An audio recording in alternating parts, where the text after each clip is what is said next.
Hello guys, Vizarish here bringing you another Total War Warhammer replay with commentary. For today's battle we have the forces of High Elves, who are being led by Tyrion on top of his swift elven steed, and we're going against the Beastmen, who are being led by a Dumbo, one of my favorite, if not the favorite lord in the Beastmen roster, even amongst the legendary lords.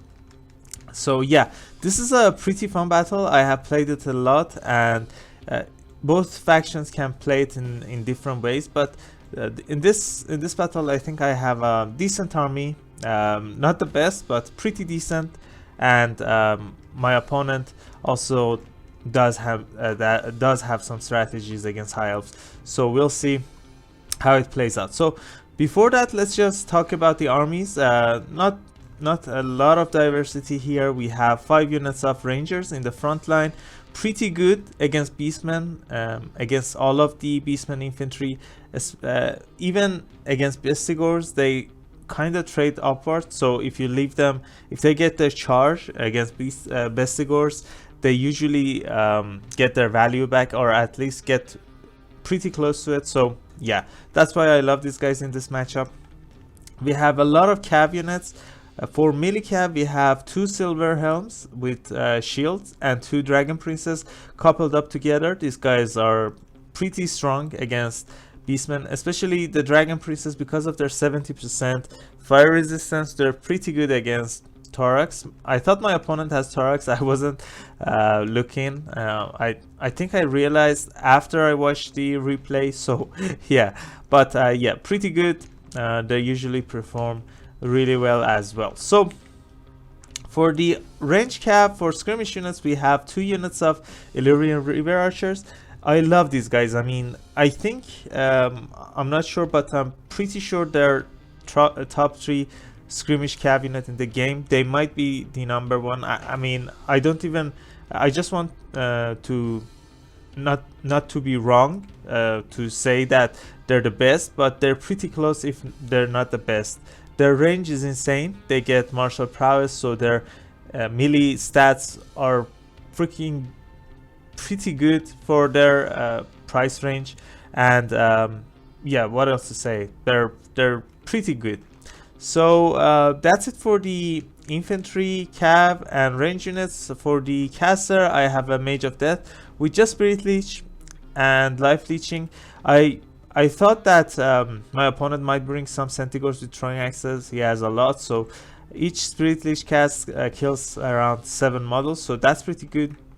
And Tyrion is another good pick against Beastmen, mainly because first of all, he has really high melee stats, and his Sunfang is really good against infantry. His Feint and Riposte, Stand Your Ground, and Heart of Avalon, all of them coupled together makes him pretty tanky, and yeah, your opponent is gonna have a hard time gooning your lord. So let's just start a battle in the slow motion. For my opponent, we have 3 Centigores with throwing axes. One of them is the Gore Hoofs of Wolf's Run, the Regiment of Renown Centigore with throwing axes, 2 Bestigores, 3 Ungor Herd, and 1 Ungor Spearman Herd with shields, Destroyers of Drakewald, Regiment of Renown. He also has 2 Centigores with great weapons. For caster, we have a Bray Shaman. One of the reasons it's not the best idea to bring high tier cav is because of the spell. Traitor Kin is pretty strong. One cast gets around 600 to 700 value on 2 units of cav, so pretty strong. He has Jagged Dagger, Traitor Kin, and Bestial Surge. And for the Gooning squad, 2 Minotaurs, Doombull and Gorbul. For Doombull, we have Barb Knuckle Boxing, Deadly Onslaught, Slaughter's Claw, and the Blood Greed is the passive. For Gorbul, we have nothing. So already the skirmish has started. I think I'm casting a Spirit Leech here as well. So let's see. Already these Gore Hoofs have taken some damage. That the last volley also did some good damage. The Centigores, let's see how many models they lose after the Spirit Leech is done. So yeah, 7 models, pretty good. and Tyrion getting zealous, charging into some of the Centigores here. I was chasing the Bray Shaman, I think. So I was able to pull Tyrion out before he gets too much damage. But now it's on, the infantries are fighting. I don't really care about the infantry fight. My main concern are these Centigores who are being shot at by these Illyrian Reavers. A Sunfang going down. Let's see the damage here. That was insane. I mean, I think these Rangers are gonna win this engagement now. Let's see the value on Tyrion. He probably has some attacks which have connected with the bulls here, but really decent value for now. But he's taking a lot of damage, unfortunately. On the on my right flank, we were able to catch one of the Centigores. My opponent was microing elsewhere, and now here it is. Look at the value on this Bray Shaman. 300. Let's just fast forward a bit. I think he's gonna accrue around 900 value when the spell casting is done. Pretty close, yeah. just on the mark. So yeah, that cast was around 600 to 700 damage value, which is insane.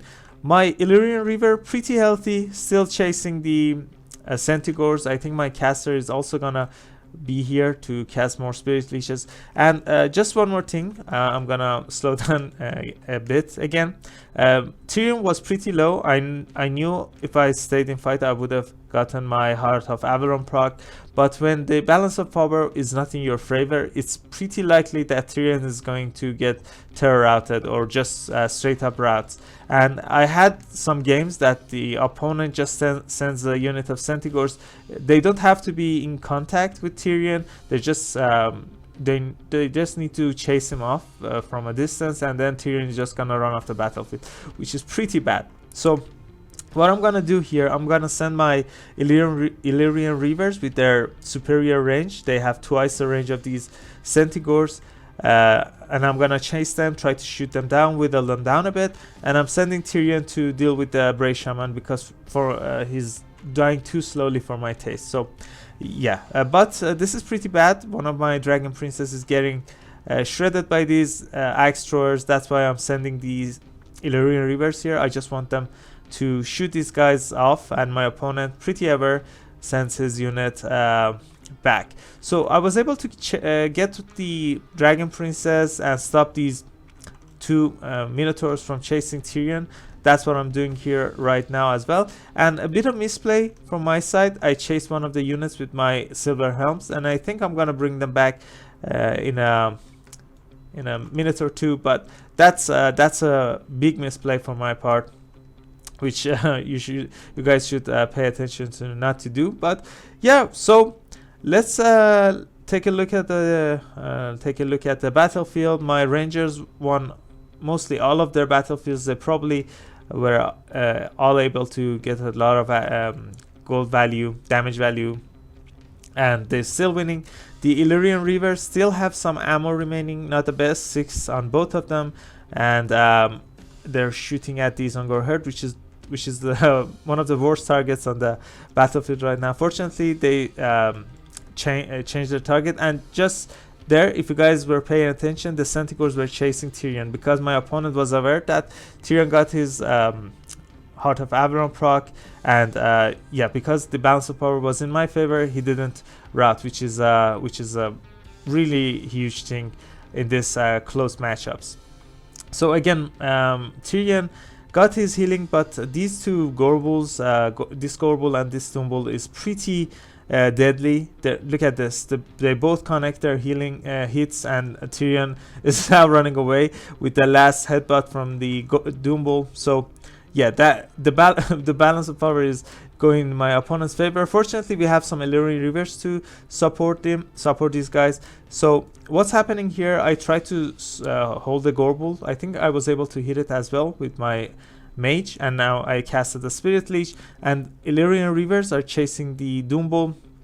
And even though they don't have armor piercing damage, watch this. The Dumbul is just gonna go under 1000 HP, and they're shooting at the other Gorbul as well.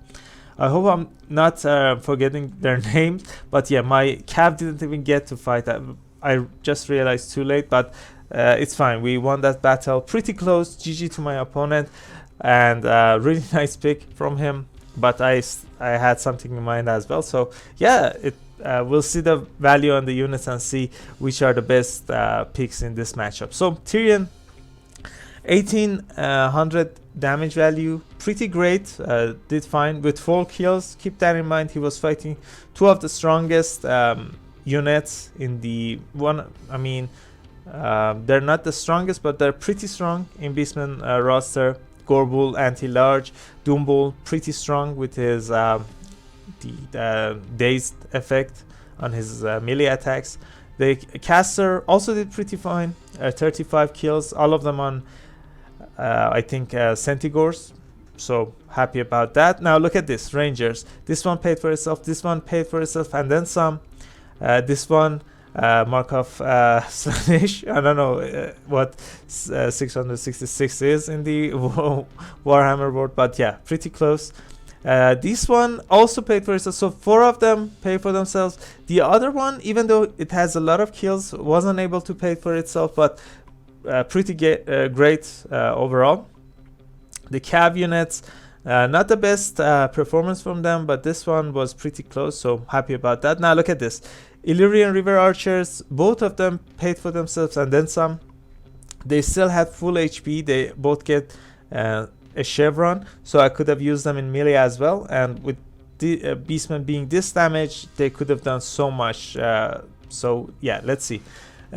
Look at this insane damage value on Doombolt. Gorbul also has pay for himself, so both of them did pretty good. The caster also did great. So these are the money makers in the Beastmen army. I'm not sure if any other units were able to do as great as those 3.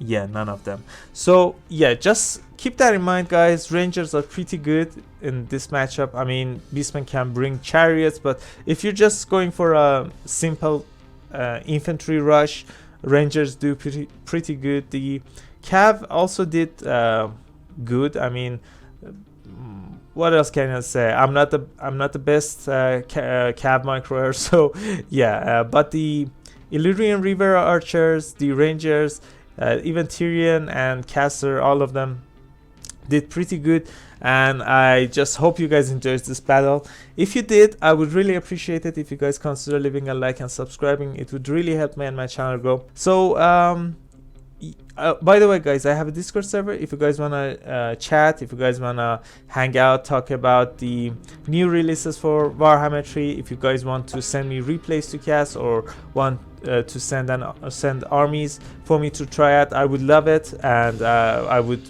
appreciate it even. So don't be shy, click on the link in the description of this video and join my Discord. Yeah, and yeah, it's gonna be fun. So that's it. Catch y'all later. Bye.